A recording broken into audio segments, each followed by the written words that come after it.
हरे कृष्ण। तो हम आज 10वां अध्याय देखने वाले हैं। सभी का बहुत बहुत स्वागत है। शेयर हो रहा है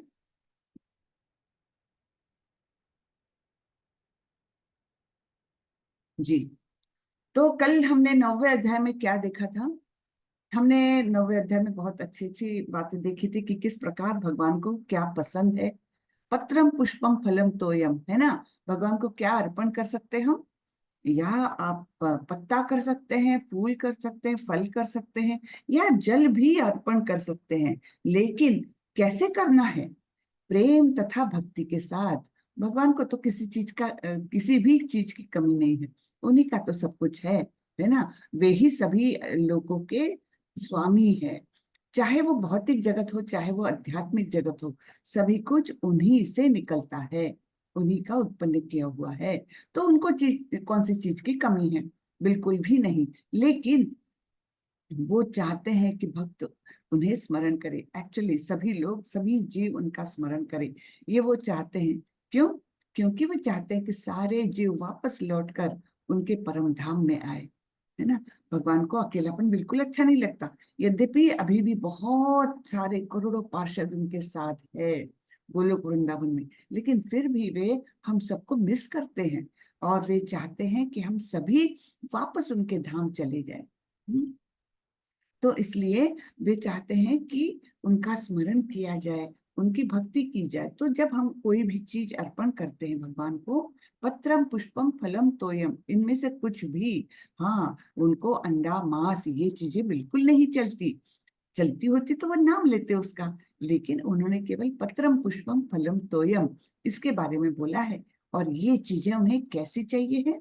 भक्ति पूर्वक, श्रद्धा पूर्वक, प्रेम से अर्पण की हुई वस्तुएं वे ग्रहण करते हैं। तो इसलिए जो भक्त लोग होते हैं, वे भगवान के लिए खुद ही खाना पकाते हैं, है ना। अभक्त के हाथ से बनाया हुआ या अभक्त द्वारा अर्पण किया हुआ भोजन भगवान बिल्कुल ग्रहण नहीं करते। ठीक है। तो ये बातें ध्यान में रखते हुए हम आगे बढ़ते हैं। कल का जो अध्याय हुआ था वो था राज विद्या राजगुह्यम, यानी अत्यंत गोपनीय ज्ञान। तो वो हमें मिला था। आखिरी में भगवान ने बोला था, मनमना भव मद भक्तो मध्याजी माम नमस्कुरु, है ना। तो ये 4 विधियों के द्वारा भगवान को हम प्राप्त कर सकते हैं। इतना गोपनीय ज्ञान उन्होंने दिया है। अब इस स्तर तक पहुंचने के लिए हमको भगवान के बारे में जानकारी भी तो चाहिए कि भगवान कहाँ रहते, क्या करते हैं, कैसे हैं वे, और उनका कैसा है ऐश्वर्य, ये भी हमको जानना है। तो इसके लिए हमें इस अध्याय में ये सब जानकारी मिलने वाली है। ये 10वां अध्याय है जिसका नाम है विभूति योग, यानी श्री भगवान का ऐश्वर्य। चलिए हम जल्दी से आगे बढ़ते हैं। हम्म, जी, किसी ने लिखा है 9वें अध्याय का लिंक प्लीज शेयर करिए। जी जी, मैं शेयर करती हूँ। वो जरा यूट्यूब पर अपलोड होने का बच्चा है। आज ही मैं शेयर करने वाली हूँ। ठीक है। हम्म, तो हम आगे बढ़ते हैं।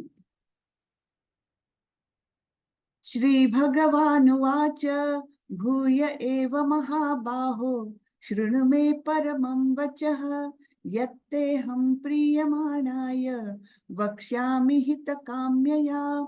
श्री भगवान ने कहा, हे महाबाहु अर्जुन, और आगे सुनो। चूंकि तुम मेरे प्रिय सखा हो, अतः मैं तुम्हारे लाभ के लिए ऐसा ज्ञान प्रदान करूंगा जो अभी तक मेरे द्वारा बताए गए ज्ञान से श्रेष्ठ होगा। तो अब पिछले अध्याय में भगवान ने कहा था कि चूंकि तुम मुझसे ईर्ष्या नहीं करते, इसलिए मैं ये ज्ञान बताने वाला हूँ। और अभी भगवान बोल रहे हैं, चूंकि तुम मेरे प्रिय सखा हो, इसलिए मैं ऐसा ज्ञान बताने वाला हूँ। तो देखिए, एक तो अनसूयवे, एक तो भगवान से कभी भी ईर्ष्या मन में ना आए। वो ईर्ष्या मन भगवान के लिए तो बहुत दूर की बात है। किसी जीव के लिए भी ईर्ष्या नहीं आनी चाहिए मन में, है ना। क्योंकि जीव का भी, हम किसी व्यक्ति की भी ईर्ष्या करते हैं तो इनडायरेक्टली हम भगवान के अप्रूवल पर थोड़ा सा संदेह करते हैं कि उसको क्यों दिया, मुझे क्यों नहीं दिया। इस प्रकार की भावना आ जाती है। तो भगवान बोलते हैं कि एक तो पहला क्राइटेरिया है कि किसी से भी ईर्ष्या ना करो, और दूसरा है तुम मेरे प्रिय सखा हो, यानी कोई रिश्ता बनाओ। तो मैंने पहले भी बताया है कि 5 रसों में हम भगवान से रिश्ता बना सकते हैं। कौन से रस है? शांत रस, दास्य रस, साख्य रस, और वात्सल्य रस और माधुर्य रस, है ना। ये 5 मेन रस है, प्रमुख रस है, जिनके द्वारा हम भगवान से एक रिश्ता बना सकते हैं। तो धीरे धीरे जैसे जैसे हमको भगवान के बारे में जानकारी होती है, जैसे जैसे हम अध्यात्म में, भक्ति में आगे बढ़ते हैं, तो हमारे मन में भगवान के प्रति एक रस उत्पन्न होता है। कभी माताओं के मन में या प्रभु जियों के मन में भी क्या वात्सल्य रस उत्पन्न होता है, कि उनकी बाल लीलाएं जो है उनमें उनको बहुत रुचि होती है, तो वो यशोदा मैया के समान उन पर वात्सल्य रस बरसाना चाहती है ना। तो कभी वात्सल्य रस में हम प्रेम कर सकते हैं, कोई कोई साख्य भाव से, जैसे अर्जुन ने किया था, सखा भाव से, मित्रता से भगवान से रिश्ता बनाना चाहता है। कोई हनुमान जी के समान दास्य रस में उनसे रिश्ता बनाना चाहता है कि मैं आपका शरणागत हूँ, मैं आपका दास हूँ, मुझे जो आप आज्ञा देंगे मैं उसका शब्दशः पालन करूंगा। इस प्रकार दास्य रस में कोई लोग रिश्ता बनाते हैं, और कोई कोई माधुर्य रस में भी बनाते हैं। हाँ, माधुर्य रस यानी जो भावना गोपियों के मन में कृष्ण के प्रति है, उस रस में भगवान के प्रति रिश्ता बनाना। तो इस प्रकार 2 क्राइटेरियन हमने देखे, कि एक तो अनसूयवे, ईर्ष्या ना करे बिल्कुल भी, और दूसरा क्राइटेरियन ये है कि भगवान से कोई रिश्ता जोड़े हम, हाँ, और उसी भाव में उनसे प्रेम करे, उसी भाव में उनकी भक्ति करे। तो चूंकि तुम मेरे प्रिय सखा हो, अतः मैं तुम्हारे लाभ के लिए ऐसा ज्ञान प्रदान करूंगा जो अभी तक मेरे द्वारा बताए गए ज्ञान से श्रेष्ठ होगा। न मे विदुः सुरगणः प्रभवं न महर्षयः, अहम आदिर्हि देवानां महर्षीणां च सर्वशः। न तो देवतागण मेरी उत्पत्ति या ऐश्वर्य को जानते हैं, और न महर्षिगण ही जानते हैं, क्योंकि मैं सभी प्रकार से देवताओं और महर्षियों का भी कारण स्वरूप अर्थात उद्गम हूँ। हरे कृष्णा, माफ करिएगा, मैं आज मंगलाचरण करना भूल गई, मैं अभी कर लेती हूँ, ठीक है। माफ करिएगा, 2 श्लोक हो गए और मुझे याद नहीं रहा। चलिए मैं अभी कर लेती हूँ। ओम नमो भगवते वासुदेवाय। ओम नमो भगवते वासुदेवाय। ओम नमो भगवते वासुदेवाय। ओम अज्ञानतिमिरान्धस्य ज्ञानाञ्जनशलाकया चक्षुरुन्मीलितं येन तस्मै श्रीगुरवे नमः। श्रीचैतन्यमनोभीष्टं स्थापितं येन भूतले स्वयं रूपः कदा मह्यं ददाति स्वपदान्तिकं। वन्देऽहं श्रीगुरो श्रीयुतपदकमलं श्रीगुरुन् वैष्णवांश्च श्रीरूपं साग्रजातं सहगण रघुनाथान्वितं तं सजीवं साद्वैतं सावधूतं परिजनसहितं कृष्ण चैतन्य देवं श्री राधा कृष्ण पादान् सहगण ललिता श्री विशाखान्वितांश। हे कृष्ण करुणा सिंधु दीनबंधु जगतपते गोपेश गोपिका कांत श्री राधा कांत नमोस्तुते। तप्त कांचन गौरांगी राधे वृंदावनेश्वरी वृषभानुसुते देवी प्रणमामि हरिप्रिये। नमो विष्णुपदाय कृष्णपृष्ठाय भूतले श्रीमते भक्ति वेदांत स्वामी इति नामिने। नमस्ते सारस्वती देवी गौरवाणी प्रचारिणे निर्विशेषा शून्यवादी पाश्चात्य देशतारिणी। जय श्री कृष्ण चैतन्य प्रभु नित्यानंदा श्री अद्वैत गदाधर श्रीवासादि गौर भक्त वृंद। हरे कृष्णा कृष्णा कृष्णा हरे हरे, हरे रामा राम राम हरे हरे, हरे कृष्णा कृष्णा कृष्णा हरे हरे, हरे रामा राम राम हरे हरे। हरे कृष्णा सभी को। बहुत बहुत माफी चाहती हूँ कि मैं मंगलाचरण कर किए बिना मैं 2 श्लोकों तक पहुंच गई। हरे कृष्णा, भगवान मुझे माफ करे। अभी सभी मतलब श्रीला प्रभुपाद और श्री कृष्ण सबका आशीर्वाद लेते हुए हम आगे बढ़ते हैं। तो तीसरे श्लोक में भगवान बोलते हैं, जो मुझे अजन्मा अनादि समस्त लोकों के स्वामी के रूप में जानता है, मनुष्य में केवल वही मोह रहित और समस्त पापों से मुक्त होता है। तो भगवान के बारे में हमको जानकारी यही रखना है कि उनका कैसा रूप है।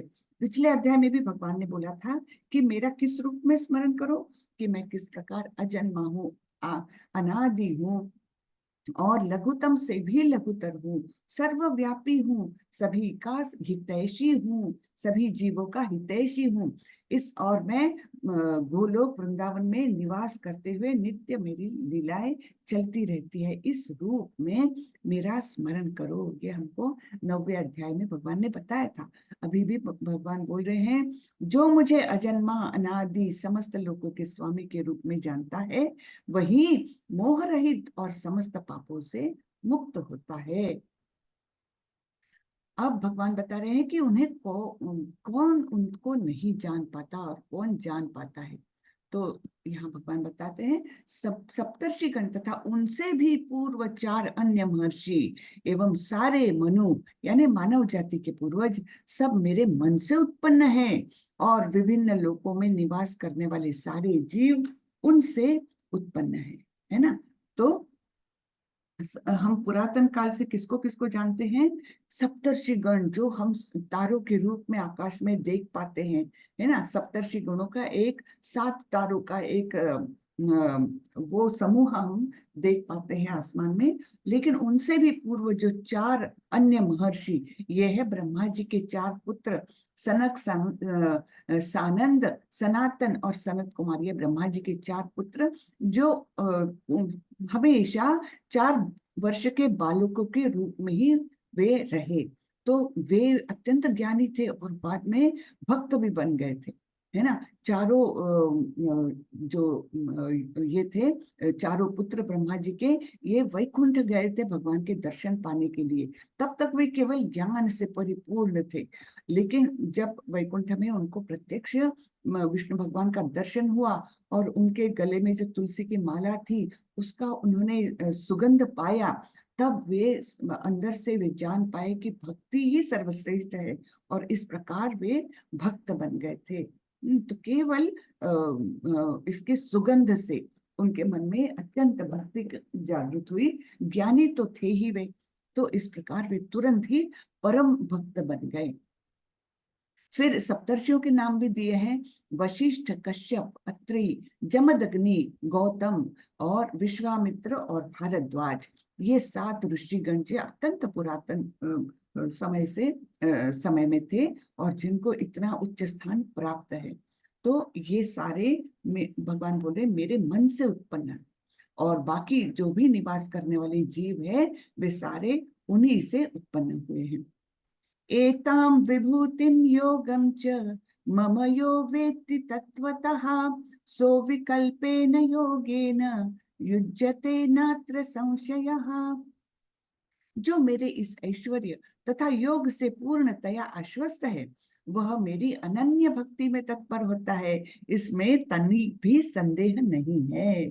अनन्य भक्ति ये क्या है, ये हम आगे देखने वाले हैं 12वें अध्याय में। यहाँ पर ये शब्द पहली बार आ रहा है।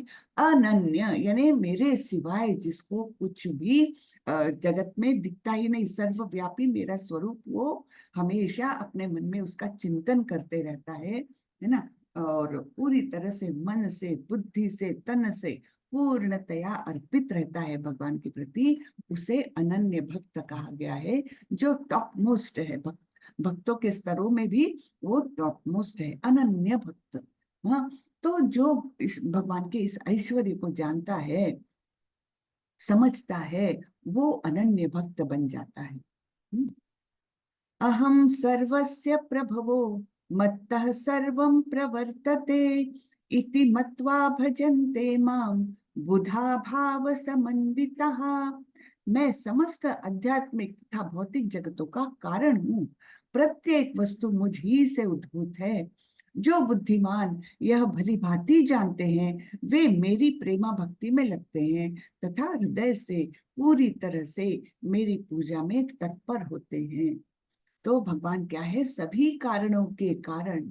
ब्रह्म संहिता में कहा गया है, ईश्वर परम कृष्ण सच्चिदानंद विग्रह अनादिरादिर गोविंद सर्व कारण कारणम। तो ईश्वर परम कृष्ण, ये ब्रह्मा जी ने ब्रह्म संहिता नामक एक रचना की है, जिसमें कृष्ण के, गोविंद के बारे में उन्होंने अनेक बातें बताई है। तो उसमें शुरुआत में ही भगवान, उन्होंने, ब्रह्मा जी ने कहा है कि ईश्वर परम कृष्ण, यानी सभी ईश्वरों में परम कौन है, परमेश्वर कौन है? तो कृष्ण है। ईश्वर परम कृष्ण सच्चिदानंद विग्रह, और उनका स्वरूप कैसा है? सत चित आनंद स्वरूप। सत यानी अविनाशी, इटर्नल। हाँ, सत। चित यानी ज्ञान से परिपूर्ण, संपूर्ण ज्ञान। और आनंद यानी आनंद, जो ब्लिसफुलनेस जिसे हम कहेंगे, हमेशा प्रसन्न, हमेशा आनंदित। हाँ, कभी भी दुख का, कष्ट का उनको लवलेश भी नहीं है, ऐसे सच्चिद आनंद स्वरूप भगवान। हाँ, तो ब्रह्मा जी कहते हैं, ईश्वर परम कृष्ण सच्चिदानंद विग्रह अनादिर आदिर गोविंद सर्व कारण कारणम। यानी वे, उनका अनादि, उनकी कोई शुरुआत नहीं है, और वे सभी जगतों के आदि पुरुष है, यानी सबसे पहले आए हुए हैं। और अनादिर आदिर गोविंद, जो सभी को आनंद देते हैं, गोविंद। हाँ? जो गायों से प्रेम करते हैं और आनंद देते हैं। तो तमहम भजामी, ऐसे गोविंद को वे बार बार प्रणाम करते हैं। और क्या बोला है? अनादिर आदिर गोविंद सर्व कारण कारण, सभी कारणों के कारण है वो। हाँ, सभी कारणों के कारण, सभी कुछ उन्हीं से उद्भूत है। तो ये जो 8वां श्लोक है ना, यहाँ से 4 श्लोक जो है 10वें अध्याय के, उसके उसे कहता है चतुश्लोकी भगवद गीता। 8, 9, 10 और 11, ये 4 श्लोक सारे ही भगवत गीता का सारांश रूप में है। तो इसलिए ये बहुत महत्वपूर्ण है। तो यहाँ पर भगवान क्या बता रहे हैं? प्रत्येक वस्तु, चाहे वो आध्यात्मिक जगत की हो, चाहे वो भौतिक जगत की हो, सभी कुछ मुझी से उत्पन्न है। जो बुद्धिमान यह भली भांति जानते हैं, वे मेरी प्रेमा भक्ति में लगते हैं। हाँ, तो इसलिए ये जानकारी हमको रखना बहुत इंपॉर्टेंट है। उसके सिवाय जब तक हम परमेश्वर का असली स्वरूप नहीं पहचानते, जानते, तब तक हमारे मन में वो श्रद्धा, वो भक्ति, प्रेमा भक्ति, प्रेम निर्माण नहीं होगा भगवान के लिए। इसलिए ये ज्ञान बहुत इंपॉर्टेंट है। हाँ, तो ऐसे लोग मेरी प्रेमा भक्ति में जाते हैं। और ये जानने वाले कैसे लोग होते हैं? ये बुद्धिमान लोग होते हैं, है ना। अल्प बुद्धि या बुद्धिहीन लोग भगवान के इस स्वरूप को जान ही नहीं सकते। तो बुद्धिमान यह भली भांति जानते हैं, वे मेरी प्रेमा भक्ति में लगते हैं तथा हृदय से पूरी तरह मेरी पूजा में तत्पर होते हैं। ये 8वां हुआ। 9वां श्लोक कहते हैं, मच्चित्ता मद्गता प्राणा बोधयन्तः परस्परम कथयन्तश्च मां नित्यम तुष्यन्ति च रमन्ति च। मेरे शुद्ध भक्तों के विचार मुझ में वास करते हैं, अपना जीवन मेरी सेवा में अर्पित रहते हैं, और वे एक दूसरे को ज्ञान प्रदान करते तथा मेरे विषय में बातें करते हुए परम संतोष तथा आनंद का अनुभव करते हैं। हाँ, तो यहाँ पर हम छोटी सी शायद ये देखिएगा। हरे कृष्णा कृष्ण कृष्ण हरे हरे, हरे राम राम राम हरे हरे, हरे कृष्णा कृष्ण कृष्ण हरे हरे, हरे राम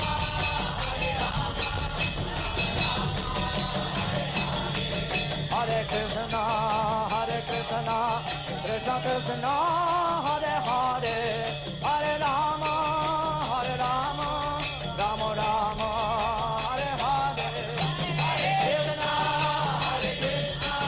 कृष्ण कृष्ण हरे हरे, हरे राम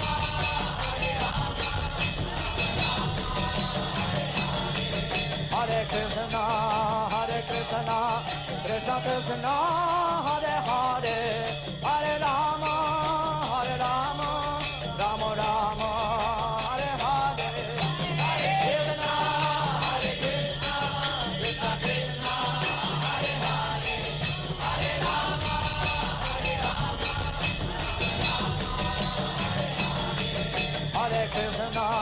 हरे कृष्णा कृष्ण कृष्ण हरे हरे, हरे राम राम राम हरे हरे, हरे कृष्णा कृष्ण कृष्ण हरे हरे, हरे राम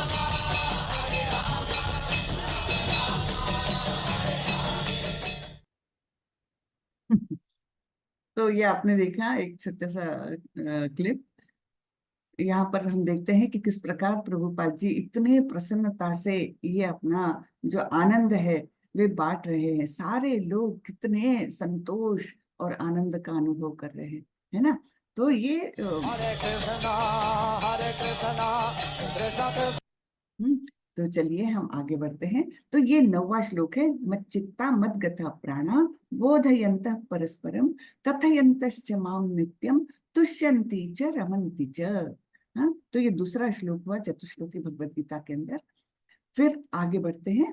तेषां सतत युक्तानां भजतां प्रीति पूर्वकं ददामि बुद्धि योगं तम येन माम उपयान्ति ते। जो प्रेम पूर्वक मेरी सेवा करने में निरंतर लगे रहते हैं उन्हें मैं ज्ञान प्रदान करता हूँ जिसके द्वारा वे मुझ तक आ सकते हैं।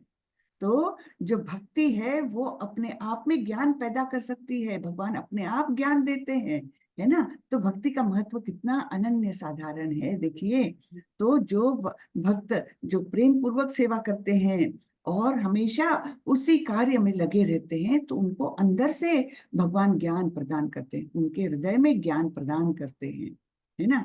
तो जो हमने पहले भी देखा था ना कि जैसे एक सीढ़ी है तो टॉप मोस्ट लेवल पर भक्ति है ना। जब भक्त बन जाता है तो वो अपने आप पे ज्ञान योगी बन जाता है, अपने आप में कर्म योगी बन जाता है। जैसा हमेशा उदाहरण दिया जाता है कि आपके पास अगर 100 रुपए है, आपके पास 30 रुपए भी है, आपके पास 50 रुपए भी है, आपके पास 80 रुपए भी है ऑलरेडी, वैसे ही अगर आप भक्त है तो आप कर्म योगी, ज्ञान योगी, अष्टांग योगी, सब कुछ अपने आप है। हम्म, ये यहाँ पर बता रहे हैं कि भगवान भगवान बता रहे हैं, मैं ज्ञान प्रदान करता हूँ जिसके द्वारा वे मुझ तक आ सकते हैं। तेषाम् एवानुकंपार्थम् अहम अज्ञानजं तमः नाशयाम्यात्मभावस्थो ज्ञानदीपेन भास्वता। मैं उन पर विशेष कृपा करने के हेतु उनके हृदय में वास करते हुए ज्ञान के प्रकाशमान दीपक के द्वारा अज्ञान जन्य अंधकार को दूर करता हूँ। तो कितना अच्छा है ये, है ना। तो ऐसे भक्तों पर वे कृपा करते हैं, किस प्रकार कि उनके अंदर कुछ अज्ञान है तो उसको ज्ञान में प्रकाश के द्वारा वे उसको दूर कर देते हैं। जैसे यहाँ पर हम देखते हैं परीक्षित महाराज शुक मुनि से ज्ञान प्राप्त कर रहे हैं। वे ऑलरेडी भक्त है और उनके हृदय में ज्ञान ये प्रकाशित हो रहा है। और यहाँ पर हम देखते हैं कपिल मुनि जो अपनी माता को ज्ञान दे रहे हैं। तो कोई हमने देखा है कभी माताएं अपने बेटों से ज्ञान प्राप्त कर रही है? ये भौतिक जगत में हम सोचते थे हम माता है तो हम तो ज्यादा ज्ञानी है अपने बच्चों से, लेकिन यहाँ पर हम देखते हैं देवाहुति जो कपिल मुनि की माँ है, वो उनसे ज्ञान प्राप्त कर रही है, बिल्कुल शिष्य बनकर उनके सामने हाथ जोड़ कर बैठी है। कितनी नम्रता का भाव है, क्योंकि वो जानती है कि ज्ञान में मेरा पुत्र मुझसे कहीं ज्यादा श्रेष्ठ है, तो इसलिए वे शिष्य के रूप में उनके सामने हाथ जोड़कर बैठकर उनसे ज्ञान प्राप्त कर रही है। तो इस प्रकार हमने 8, 9, 10 और 11 इन 4 श्लोकों में चतुश्लोकी भगवत गीता देखी, जो भगवत गीता का सार माना जाता है। तो अर्जुन ये सब सुनते हैं और वे क्या बोल रहे हैं। अर्जुन उवाच परम ब्रह्म परम धामम पवित्रम परमं भवान पुरुषं शाश्वतं दिव्यम आदिदेवम अजम विभुम आहुस्त्या ऋषयः सर्वे देवर्षिर्नारदस्तथा असितो देवलो व्यासः स्वयं चैव ब्रवीषि मे। अर्जुन ने कहा, आप परम भगवान, परम धाम, परम पवित्र और परम सत्य है। आप नित्य दिव्य आदि पुरुष अजन्मा तथा महानतम है। नारद, असित देवल तथा व्यास जैसे ऋषि आपके इस सत्य की पुष्टि करते हैं, और अब आप स्वयं भी मुझसे कह रहे हैं। तो इस प्रकार अर्जुन पूरी तरह से आश्वस्त है कि यही भगवान है, यही परम सत्य है, यही परम धाम है, सबसे पवित्र है। ये सबका उनके मन में अब कोई संदेह बचा ही नहीं है। हाँ, और बोलते हैं कि अब आपने तो बता ही दिया और आपने ये वर्णन भी कर दिया है, और इसके पहले आपने मेरे मुझसे बताने के पहले नारद, असिल, देवल जैसे बड़े बड़े ऋषियों ने भी यही बात कही थी। हाँ, तो इसलिए इसके बारे में मेरे मन में कोई भी संदेह है ही नहीं। अब आप स्वयं भी मुझसे ये कह रहे हैं, तो मेरे मन में कोई संदेह नहीं है। फिर अर्जुन बोलते हैं, सर्वमेतद्ऋतं मन्ये यन्मां वदसि केशव न हि ते भगवन् व्यक्तिं विदुर्देवान दानवः। हे कृष्ण, आपने मुझसे जो कुछ कहा है उसे मैं पूर्णतया सत्य मानता हूँ।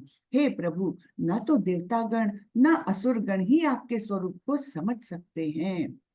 हे परम पुरुष, हे सबके उद्गम, हे समस्त प्राणियों के स्वामी, हे देवों के देव, हे ब्रह्मांड के प्रभु, निस्संदेह एकमात्र आप ही अपने को अपनी अंतरंगा शक्ति से जानने वाले हैं। तो यहाँ पर हमको इस प्रश्न का उत्तर मिलता है कि भगवान कृष्ण क्यों अपने ही मुख से अपने ही बारे में बताए जा रहे हैं। तो यहाँ पर हमको इस प्रश्न का उत्तर क्या मिलता है कि बाकी कोई उनके बारे में जानता ही नहीं है, पूर्णतया कोई जानता नहीं है। तो अगर वे खुद अपने बारे में नहीं बताएंगे तो हमें पता नहीं चल सकता, इसलिए भगवान को ये सब बताना पड़ रहा है। कोई वो अपनी शेखी नहीं मार रहे, अपने मुंह मियाँ मिट्ठू वैसे नहीं बन रहे हैं। लेकिन अगर वे भक्त को इस प्रकार का ज्ञान स्वयं नहीं देंगे, और कोई नहीं दे सकता, इसलिए वे दे रहे हैं। हाँ, तो आप निसंदेह एकमात्र आप ही है जो अपने आप को अपने अंदर अंतरंगा शक्ति से जानते हैं, ऐसे अर्जुन ने कहा। तो अर्जुन पूर्णतया अब ये समझ गए हैं, मान गए हैं, आश्वस्त हो गए हैं कि ये ही परमेश्वर है। अब इसके बारे में हमको झटका लगेगा 11वें अध्याय में, ठीक है। तब कल हम देखेंगे किस प्रकार अर्जुन कुछ बोल रहा है उनको, ठीक है। यहाँ आगे बढ़ते हैं। हे कृष्ण, हे परम योगी, मैं किस तरह आपका निरंतर चिंतन करूं और आपको कैसे जानूं। हे भगवान, आपका स्मरण किन किन रूप में किया जाए। हे जनार्दन, आप पुनः विस्तार से अपने ऐश्वर्य तथा योग शक्ति का वर्णन करें। मैं आपके विषय में सुनकर कभी तृप्त नहीं होता हूँ, क्योंकि जितना ही आपके विषय में सुनता हूँ उतना ही आपके शब्द अमृत को चखना चाहता हूँ। यानी इनकी तृप्ति नहीं हो रही है अर्जुन की, वे चाहते हैं कि भगवान और उनके ऐश्वर्यों के बारे में बताएं, और बताएं, जिससे मुझे बहुत आनंद मिलता है। इस प्रकार अर्जुन फिर से भगवान को बोल रहे हैं कि आप और बताइए। तब भगवान ने कहा, हे, हाँ, मैं तुम्हें मेरी शानदार अभिव्यक्तियों के बारे में बताऊंगा, लेकिन उनमें से केवल जो प्रमुख है, हे अर्जुन, वे तो असीम हैं। तो भगवान बोल रहे हैं ठीक है, मैं तुमको बताऊंगा, लेकिन मेन मेन बिल्कुल शक्तियों के बारे में बताऊंगा, क्योंकि मैं उनका वर्णन करने लग जाऊं तो कितनी देर वर्णन करूं और तुम कितना सुनोगे, क्योंकि वे तो असीम है, उनकी कोई मर्यादा ही नहीं है, सीमा ही नहीं है।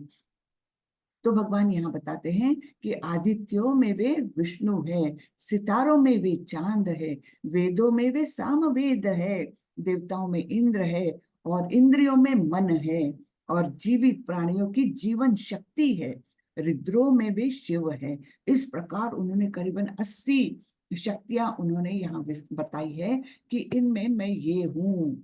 तो बताइए, 80 तो केवल उन्होंने एक झलक दिखाई है, और उनकी वास्तविक शक्तियां तो असीमित है, जिसको ना अर्जुन इतनी देर सुन सके, और हम तो बहुत ही मर्यादित, हमारा पेशेंस है। तो भगवान ने सब बताया है कि कैसे वे कौन से रूप में क्या है। तो ये कुछ कुछ जैसे अश्वों में वे ये उच्च श्रवा जो समुद्र मंथन में प्राप्त हुए थे, वो है, रुद्रों में भी शिव है ना, इस प्रकार सब देवताओं में इंद्र है, ऐसे सब उन्होंने वर्णन किया है। यही नहीं है अर्जुन, मैं समस्त सृष्टि का जनक बीज हूँ, ऐसा चर तथा अचर कोई भी प्राणी नहीं जो मेरे बिना रह सके। तो सभी कुछ उन्हीं पर आश्रित है। हे परंतप, मेरी दैवी विभूतियों का अंत नहीं है। मैंने तुमसे जो कुछ कहा वह तो मेरी अनंत विभूतियों का संकेत मात्र है, केवल सिंबल है। हाँ, सिंबॉलिकल मैंने तुमको बताया है। इतनी सारी अनंत मेरे विभूतियां यानी ऐश्वर्य, इतने मेरे ऐश्वर्य है कि मैं बताता जाऊंगा और तुम सुनते जाओगे, अंत नहीं होगा। तो इसलिए मैंने तुमको अनंत विभूतियों का संकेत मात्र दिया है। तो इस प्रकार भगवान जो वास्तविक रूप में गोलोक वृंदावन में नित्य वास करते हैं, राधा रानी के साथ उनकी लीलाएं चलती है, तो उनके ऐश्वर्य अनंत है। कहाँ कहाँ तक वे वर्णन करे और कहाँ कहाँ तक अर्जुन सुने, केवल संकेत मात्र उन्होंने दिया है। तो भगवान बोलते हैं, यद यद विभूतिमत् सत्वं श्रीमद् ऊर्जितमेव वा तत्तदेवावगच्छत्वं मम तेजोश संभवम। तुम जान लो कि सारा ऐश्वर्य, सौंदर्य तथा तेजस्वी सृष्टियां मेरे तेज के एक स्फुल्लिंग मात्र से उद्भूत है, केवल एक स्फुल्लिंग। हाँ, तो सारा ही तेज, सारा ही ऐश्वर्य, सारा ही सौंदर्य, वो सब क्या है, भगवान के तेज का एक छोटा सा तिनका मात्र है। तो कितना सुंदर वर्णन है ना। अथवा बहुनैतेन किं ज्ञातेन तवार्जुन विष्टभ्याहम इदं कृष्णम एकांशेन स्थितो जगत। किंतु हे अर्जुन, इस सारे विशद ज्ञान की आवश्यकता क्या है? मैं तो अपने एक अंश मात्र से संपूर्ण ब्रह्मांड में व्याप्त होकर इसको धारण करता हूँ। तो इतना सारा विशद वर्णन, उसकी आवश्यकता ही क्या है? मैं केवल एक अंश मात्र से सारे ब्रह्मांड में व्याप्त होकर धारण करता हूँ। इंटरनेट कनेक्शन मेरा अनस्टेबल है, आवाज आ रही है ना मेरी ठीक से, माता जी? क्षमा माता जी। जी माता जी, आवाज आ रही है आपकी। जी जी, धन्यवाद। तो इस प्रकार एक छोटे से कण से, छोटे से अंश मात्र से भगवान ने सारे ब्रह्मांड को व्याप्त किया है और उनको धारण भी किया है। तो श्रीला प्रभुपाद के कुछ शब्द है, भगवान अपने अंश के विस्तार से परमात्मा रूप में सर्वव्यापी है, जो हर विद्यमान वस्तु में प्रवेश करता है। अतः शुद्ध भक्त पूर्ण भक्ति में कृष्ण भावनामृत में अपने मनों को एकाग्र करते हैं, अतएव वे नित्य दिव्य पद में स्थित रहते हैं। इस अध्याय के श्लोक 8 से 11 तक कृष्ण की भक्ति तथा पूजा का स्पष्ट संकेत है। शुद्ध भक्ति की यही विधि है। इस अध्याय में इसकी भली भांति व्याख्या की गई है कि मनुष्य भगवान की संगति में किस प्रकार चरम भक्ति सिद्धि प्राप्त कर सकता है। तो भगवान के सानिध्य में, भगवान की संगति में, तो भगवान की संगति प्राप्त करने के लिए क्या करना है? प्रेमा भक्ति में लगना है। अब प्रेम हम 5 रिश्तों में से, 5 रसों में से कोई भी एक रस से हम भगवान की प्रेमा भक्ति कर सकते हैं। जब प्रेमा भक्ति होगी तो अपने आप हम शुद्ध भक्त बनते हैं। शुद्ध भक्त और प्रेमा भक्त ये एक समान ही माने जाने चाहिए, क्योंकि शुद्ध भक्ति के सिवाय प्रेमा भक्ति नहीं, और प्रेमा भक्ति है तो शुद्ध भक्ति है ही। तो इस प्रकार शुद्ध भक्त अपना मन सदैव उनमें एकाग्र रखते हैं, और वे खुद भी फिर दिव्य पद में, क्योंकि जब भक्ति में हम एकाग्र मन रखते हैं, तल्लीन रखते हैं, तो भौतिक जगत के जो द्वंद्व है वे हमें विचलित नहीं करते, है ना। चाहे सुख आए, चाहे दुख आए, चाहे गर्मी हो, सर्दी हो, हमारा मन एकाग्र है भगवान के चरणों में, तो हमें उनसे कोई दुख प्राप्त नहीं होता। दुख यानी हम समझ सकते हैं कि द्वंद्वों में हम अगर विचलित होते रहे तो वो दुख है। कि हमें जैसे बोलते हैं ना, हमारी प्रेमा किशोरी माता जी बोलती है कि from the womb of happiness comes miseries, है ना, और from womb of miseries come happiness. तो ये बहुत मतलब चंचल है दुख और सुख की परिभाषा, यहाँ से वहां, वहां से यहाँ, ये हमेशा चलता ही रहता है। तो जब हम दिव्य पद में स्थित हो जाते हैं तो ये दुख और सुख हमें विचलित नहीं करता। तो शुद्ध भक्ति की ये विधि है जो 8 से 11वें श्लोक तक भगवान ने बताई है। सबसे पहले श्लोक में भगवान ने बताया है कि सब कुछ मुझी से उद्भूत है, तो ये संबंध बताया है ना। और उसके बाद किस क्रिया से हम भगवत प्राप्ति कर सकते हैं, हमारा लक्ष्य क्या है भगवत प्राप्ति, और किस विधि से हम ये सब कर सकते हैं, शॉर्ट में 8 से 11वें श्लोक तक बताया हुआ है। तो इस अध्याय की समरी हम देख लेते हैं। कृष्ण अन जाने और सभी के स्रोत है। हाँ, तो भगवान बताते हैं कि मुझे कोई भी पूरी तरह से नहीं जानता, न मे विदु सुरगणा। हाँ, तो ना तो देवता लोग, ना महर्षि लोग, ना ही कोई मुझे पूर्ण रूप से जान सकता है। और फिर बाद में बताया है शुद्ध भक्ति भगवत गीता का सार है। तो उसमें मच्चित्ता मद्गता प्राणा बोधयंतम परस्परम, है ना। हमने प्रभुपाद जी का क्लिप देखा था कि किस प्रकार वे सारे भक्तों को आनंद देते हुए भक्ति में सारे लोग विभोर होकर इतना आनंद पा रहे हैं।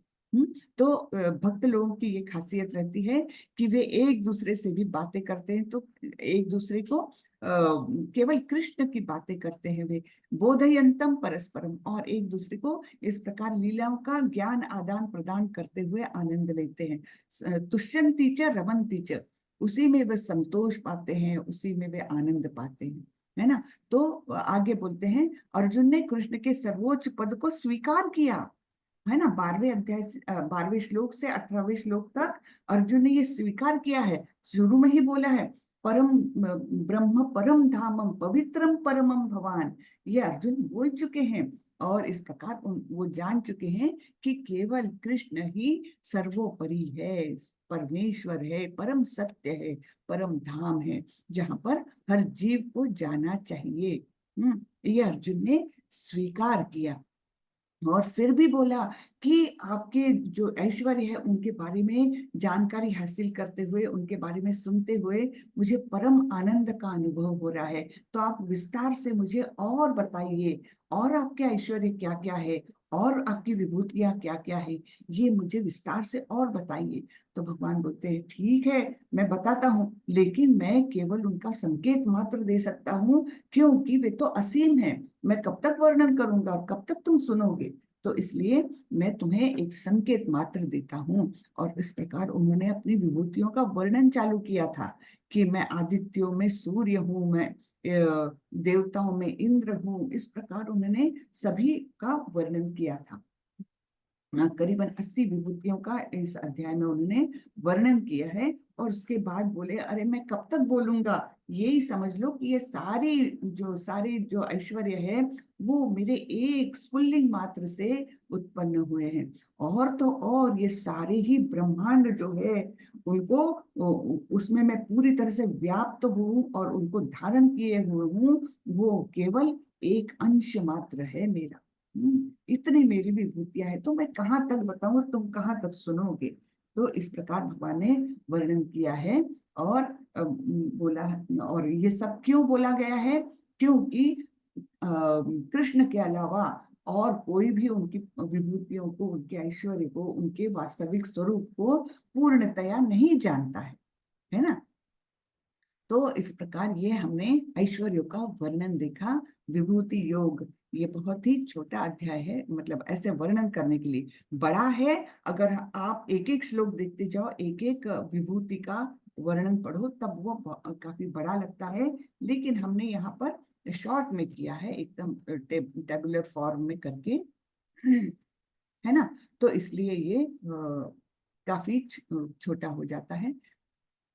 ऐसे 80 विभूतियों का, ऐश्वर्यों का भगवान ने वर्णन किया है।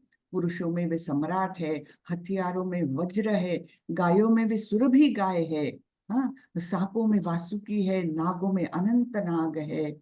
इस प्रकार उन्होंने सब बताया है, हुआ है।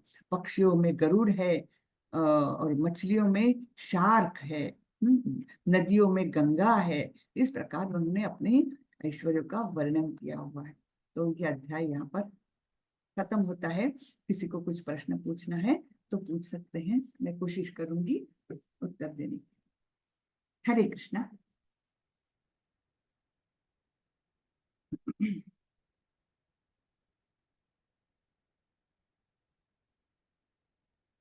हरे कृष्णा। किसी को कुछ प्रश्न है? हाँ, निशिकांत, नैशिखा अग्रवाल माता जी, नैनशिखा अग्रवाल। हरे हरे कृष्ण माता जी। हरे कृष्णा। अभी मेरा प्रश्न ये है कि आसक्ति का मतलब क्या होता है? आसक्ति है अटैचमेंट जिसको बोलते हैं हम कोई चीज के प्रति आसक्त हो जाते हैं। ये मुझे अच्छा लगता है, ये मेरा है, ये जो भावना होती है ना, उसे आसक्ति कहते हैं। और ये हमेशा देहात्म बुद्धि से चालू होती है। देहात्म बुद्धि यानी मैं शरीर हूँ, इस संकल्पना को हम जब लेकर चलते हैं, तब ये मेरा परिवार, ये मेरा बेटा, ये मेरा घर है ना, ये जो देहात्म बुद्धि से जुड़ी हुई भावना होती है वो आसक्ति है। लेकिन आसक्ति हमें रखना रखना तो है, रहती है, लेकिन वो भगवान से रखना है हमको। आसक्ति भगवान के चरणों से रखना है ना, कि ये मुझे अच्छा लगता है, ये मेरा है। ये जो भावना है उसे आसक्ति कहते हैं। तो आसक्ति का दूसरा नाम मोह भी हो सकता है या मोह अलग है? मोह थोड़ा सा अलग हो जाता है माता जी। मोह एक प्रकार का भ्रम है, जो माया हमें भ्रमित करती है, कहते हैं ना, वो मोह है। मोह में डाल करके वो हमें भ्रमित करती है। थोड़ा उसका अलग हो जाता है अर्थ। हाँ, मोहित हो जाते हैं हम, आकर्षण हो जाता है हमको। लेकिन आसक्ति किसमें होती है कि ये मेरा है, अपनेपन की भावना है ना। अहम मामेति, मैं और मेरा, ये जो भावना होती है वो आसक्ति की तरफ ले जाती है हमें।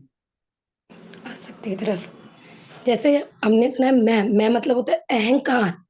हाँ, बिल्कुल तो सही ये बोला। अहंकार का ही रूप है आसक्ति। जी जी, बिल्कुल सही बोला। उसका ही रूप है एक प्रकार से। जी माता जी, जी। धन्यवाद माता जी। माता हरे जी मेरा एक और प्रश्न है, जी। नाम जप और नाम में कोई डिफरेंस है या एक ही है? नाम जप ये एक क्रिया हुई, और नाम जो हमेशा है, नाम जप की क्रिया है जो हम करते हैं, क्रिया है ना। और अच्छा जी। नाम तो भगवान का नाम है, वो अस्तित्व में है, हमेशा है, इटर्नल। लेकिन जब हम अपने मुख से वो नाम का उच्चारण करके जो क्रिया करेंगे, वो नाम जप में आएगा। तो हमें जैसे नाम जप करना चाहिए या हम नाम भी लेते रहें? सता हाँ, तो वो एक ही हुआ। अगर नाम ले रहे हो तो नाम जप हुआ ना, वो दोनों एक है। लेकिन आप केवल दोनों। नाम के बारे में बोल रहे हो, तो नाम तो भगवान का, मतलब भगवान और भगवान का नाम ये अभिन्न है ना। क्योंकि भगवान परम सत्य है, तो उनके बारे में जो कुछ है वो अभिन्न है भगवान से। तो इसलिए नाम यानी भगवान, लेकिन नाम जप ये एक क्रिया हुई। ठीक है। जी माता तो आप नाम लेते हैं यानी नाम जप करते हैं। जी माता जी। माता जी मेरे बहुत सारे प्रश्न हैं, पर अभी मैं इतना ही पूछना ठीक है, कोई चाहती हूँ। बात कोई बात नहीं जी, माता जी, आप करना कभी भी पूछ सकते हैं, ऐसी बात नहीं है। जी, माता जी, जी, धन्यवाद। हरे कृष्ण माता जी। हरे कृष्णा, हरे कृष्ण। और किसका हैंड रेज्ड है? विष्णु प्रभु, आपका हैंड रेज्ड है। हरे कृष्णा।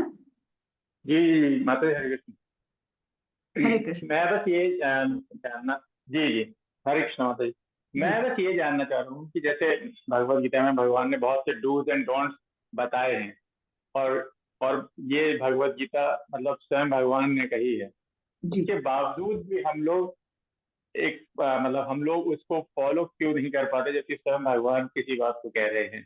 इसका आपको क्या कारण लगता होगा? जी जी, आपने बहुत ही अच्छा ये प्रश्न किया है। हम सब कुछ जानते हैं फिर भी हम क्यों नहीं कर सकते?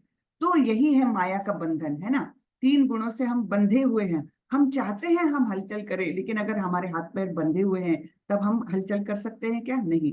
तो चाहना और करना, इसमें यही अंतर आ जाता है।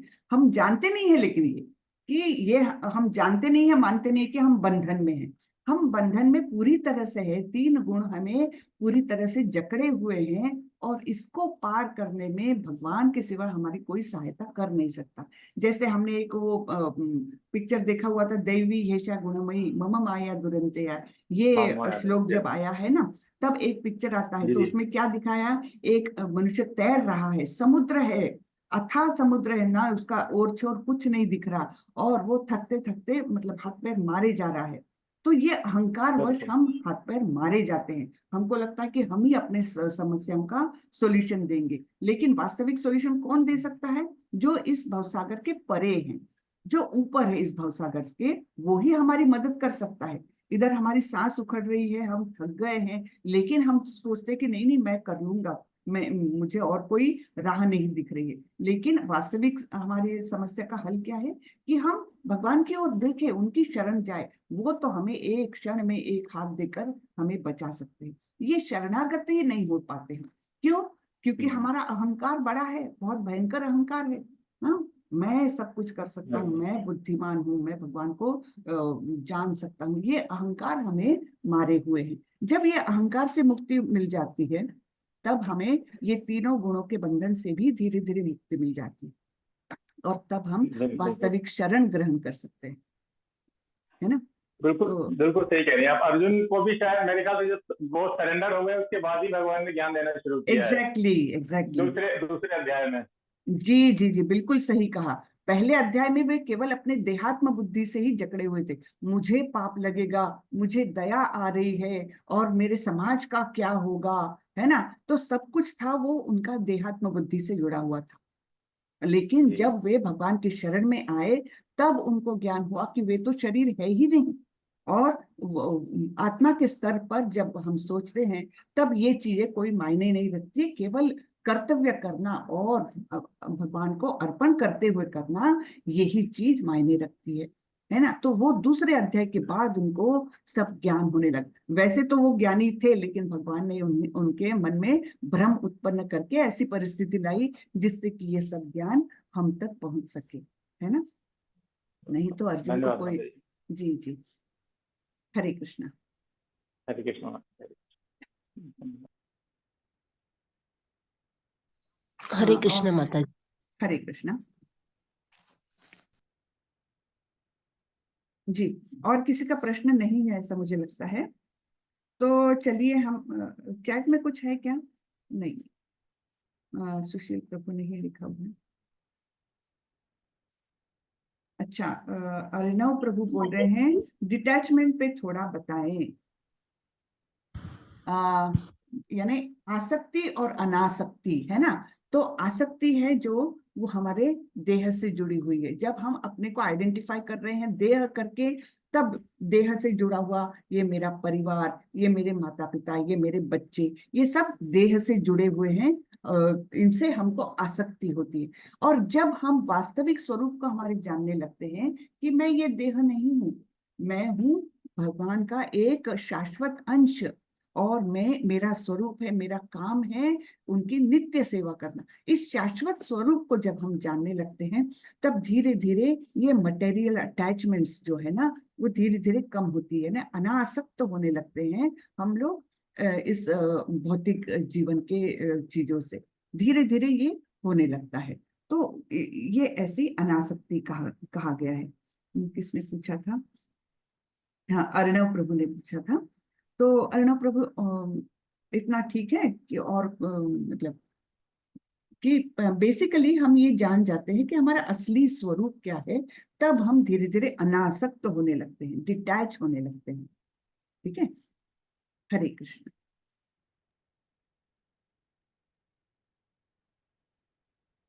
हरे कृष्णा माता जी। माता जी हैंड रेज भी हो गए हैं और चैट में भी अब कोई प्रश्न नहीं है, तो जी हम जी क्लास जी समाप्त जी कर सकते जी, हैं। हरे कृष्ण। तो चलिए हम साधना क्लास, पवन ने भी कर दिया। हरे कृष्णा। हरे कृष्ण, हरे कृष्ण। तो हम यहीं पर क्लास खत्म करते हैं। वाचा कल्पतरोभ्यश्च कृपा सिंधुभ्यैव च पतितानां पावनेभ्यो वैष्णवेभ्यो नमो नमः। अनंत कोटि वैष्णव वृंद की जय, श्रीला प्रभुपाद की जय। हरे कृष्ण सभी को। हरे हरे कृष्णा कृष्णा। धन्यवाद। हरे कृष्णा माता सब जी, लोग धन्यवाद। हरे कृष्ण। सब लोग ट्विस्ट कर रहे हैं ना, सब लोग ट्विस्ट कर रहे हैं, मुझे आशा है, जिससे कि जी हम माता लोग जी। लेवल 2 तक, लेवल 2 में जा सके। तो सभी लोग जरूर करिएगा। कुछ समस्या आती है तो जरूर क्लास में बताएं, जिससे कि उसका समाधान निकल सके। वो नहीं तो क्या होता है, आखिरी आखिरी में सब लोग क्विज करने लगते हैं और तब आखिरी में बहुत लोड आ जाता है। तो उसके बदले धीरे धीरे करते रहिएगा। कुछ समस्या आती है तो यहाँ पर समाधान करने की कोशिश करेंगे। क्षमा माता जी है हमें मदद करने के लिए। तो इसलिए रोज के रोज क्विज करें, रोज नहीं तो एक दो दिन में सारे निपटाते जाएं। और दूसरा, माला जप करना होपफुली सबने स्टार्ट कर दिया है। आशा है हम लोग कम से कम एक माला कर रहे हैं, है ना? कर रहे हैं ना सब लोग? हाँ, एक माला करना चालू करें, धीरे धीरे बढ़ाइए, अपने आप आपको बहुत आनंद मिलने लगेगा। ठीक है, तो चलिए हम यहीं पर खत्म करते हैं। सभी को हरे कृष्ण। हरे हरे हरे कृष्ण।